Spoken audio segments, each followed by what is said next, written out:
Эти кадры транслируются на якутском телевидении впервые. На сайте netfilm.ru среди 50 тысяч оцифрованных кинодокументов обнаружена единственная кинохроника, где почти 100 лет назад в кадре появляются первые руководители ЯССР – Степан Васильев, Максим Амосов и Степан Ржаков. Вам очень повезло, что сохранилась такая пленка уникальная и, в общем, достаточно хорошего качества. Когда мы предоставим вам этот фрагмент в высоком качестве, например, 2К или 4К, качество будет, конечно, намного лучше. Она оживет просто на экране, она оживет и еще больше приблизит к тому времени.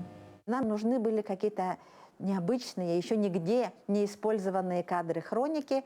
И исследование началось с того, что есть фотография 1924 года, где у стен Кремля вместе с Емельяном Ярославским стоят делегаты из Якутии 13-го съезда РКПБ. Обнаружили эти бесценные кадры на сайте netfilm.ru.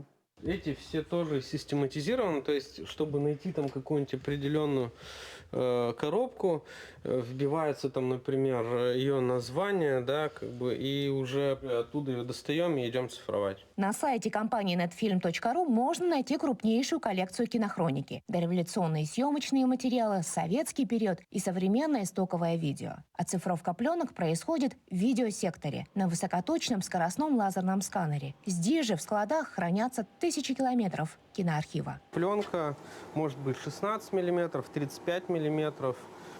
Сначала она проходит стадию обработки, потом она вот так заряжается в сканер.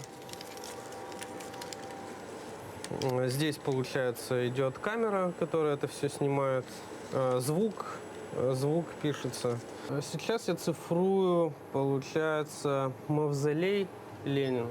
Найденный фрагмент – это целое научное исследование. Причем поиски вели не только журналисты НВК «Саха», но и сотрудники Музея истории государственности и Национального центра аудиовизуального наследия народов республики. Эти кадры будут использованы в фильме, посвященном столетию постоянного представительства Якутии, поскольку Максим Кирович Амосов был самым первым представителем. Там всего несколько секунд, но они дают столько эмоций приятных, позитивных спустя столько лет. И поэтому я думаю, что это будет большой подарок для жителей республики. Презентация фильма с уникальными историческими кадрами состоится в марте этого года. Туяра Константинова, Джордж Березкин, Москва.